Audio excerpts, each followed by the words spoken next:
Hello everyone, welcome to Varnika class. आज हम अपने इलेक्ट्रोस्टैटिक एंड करंट वाले चैप्टर को आगे बढ़ाते हैं। कल हमने चार्जेस के बारे में पढ़ा था, कंडक्टर और इंसुलेटर के बारे में पढ़ा था। आज हम पढ़ेंगे कूलम लॉ क्या होता है। क्या पढ़ेंगे बच्चा हम? कूलम लॉ क्या होता है।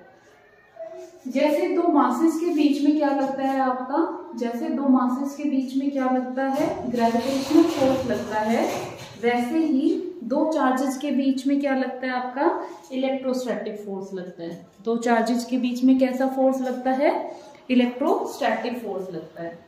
अब वो फोर्स ऑफ अट्रैक्शन भी हो सकता है, फोर्स ऑफ रिपल्शन भी हो सकता है। वो डिपेंड करता है आपके लाइक चार्जेस हैं या अनलाइक चार्जेस हैं। तो कूलम्स लॉ क्या कहता है बेटा जी? वो कहता है कि हमारे पास क्या है, दो चार्जेस हैं। हमारे पास क्या है, दो चार्जेस हैं, दो बॉडी है। एक पे चार्ज Q1 है, दूसरे पे चार्ज Q2 है। दोनों बॉडी कितनी डिस्टेंस से है, r डिस्टेंस से रखी हुई है। तो जो फोर्स ऑफ अट्रैक्शन और रिपल्शन लगेगा वो डायरेक्टली प्रोपोर्शनल होगा दोनों चार्जेस की प्रोडक्ट के, और इनवर्सली प्रोपोर्शनल होगा स्क्वायर ऑफ द डिस्टेंस के। ये आपकी फर्स्ट इक्वेशन, ये आपकी सेकंड इक्वेशन।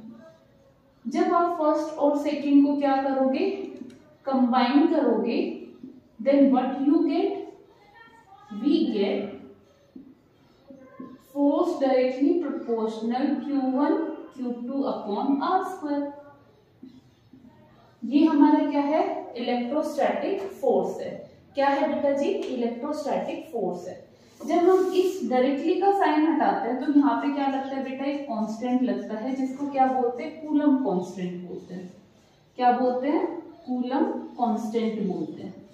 जो ये कूलम कांस्टेंट होता है इसको स्मॉल k से रिप्रेजेंट किया जाता है। कूलम कांस्टेंट है ये, इसको स्मॉल k से रिप्रेजेंट किया जाता है। इसका खुद का एक वो होता है formula 1/4πε0।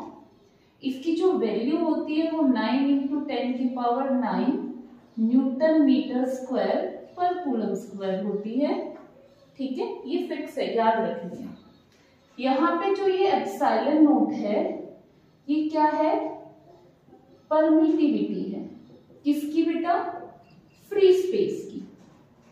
Free space means vacuum की। वैक्यूम मीन्स जहां पे स्पेस ना हो, वैक्यूम मीन्स जहां पे स्पेस ना हो। ठीक है, आपको ये सारी बातें क्लियर हुई। कूलम का लॉ बताता है कि हमारे पास दो चार्जेस है, दोनों चार्जेस किस डिस्टेंस से सेपरेट किए गए हैं, r डिस्टेंस से सेपरेट किए गए हैं।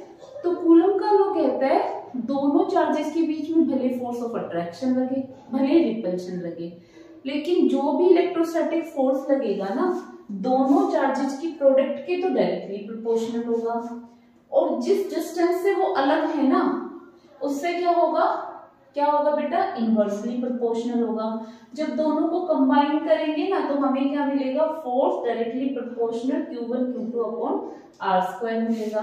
जब ये डायरेक्टली का साइन हटाएंगे तो एक कांस्टेंट आएगा जिसको क्या बोला जाएगा, कूलम कांस्टेंट बोला जाएगा, denoted by small k। Small k coulomb constant होता है। इसकी वैल्यू क्या होती है, 1/4πε0 होती है, 9 × 10⁹ न्यूटन मीटर स्क्वायर पर कूलम स्क्वायर। इसमें जो ये एप्सिलॉन नोट होता है ये परमिटिविटी होती है फ्री स्पेस की, मतलब वैक्यूम की। अब बात ये आती है, जैसे हमने क्या पढ़ा था थोड़े दिन पहले, ग्रेविटेशनल फोर्स पढ़ा था।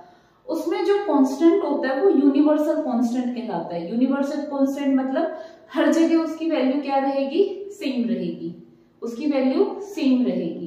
क्लियर है इतना? तो जब हर जगह वैल्यू सेम रहेगी तो क्या चार्जेस के बीच में जो इलेक्ट्रोस्टैटिक फोर्स लगता है उसमें भी यही होता है? नहीं। चार्जेस को अगर हम अलग अलग मीडियम में रखते हैं तो जो इलेक्ट्रोस्टैटिक फोर्स लगता है वो भी क्या होगा, अलग अलग होगा। क्यों अलग होगा? क्योंकि हर मीडियम के लिए जो डाइलेक्ट्रिक कांस्टेंट की वैल्यू है वो अलग अलग होगी। हर मीडियम, जैसे अगर हम चार्जेस को पानी में रख रहे हैं तो जो इलेक्ट्रोस्टैटिक फोर्स लगेगा वो अलग लगता है, अगर हवा में रख रहे हैं तो अलग लगता है। ठीक है, तो इसका मीनिंग क्या है, इसका मीनिंग सबसे पहले तो आपको ये समझना पड़ेगा, स्मॉल के और कैपिटल के में क्या डिफरेंस है। जैसे देखो, स्मॉल के क्या है आपका 1/4 पाई एप्सिलॉन नॉट, ऐसे ही है ना। ये तो था फ्री स्पेस के लिए, इसकी वैल्यू हो जाएगी आपकी 9 × 10⁹ न्यूटन मीटर स्क्वायर पर कूलम स्क्वायर। लेकिन अब मैंने इन दोनों चार्जेस को कहां पे रख दिया, पानी में रख दिया। पानी में रख दिया तो अब बीच में कुछ मीडियम हो गया ना। अब क्या करना पड़ेगा आपको, डाइलेक्ट्रिक कांस्टेंट नाम का एक टॉपिक होता है वो पढ़ना पड़ेगा, क्योंकि वो ही हमें बताएगा कि जब अलग अलग मीडियम में रखते हैं तो हर मीडियम के लिए उसकी एक डाइलेक्ट्रिक कांस्टेंट की वैल्यू होती है। जब चार्जेस को हम उस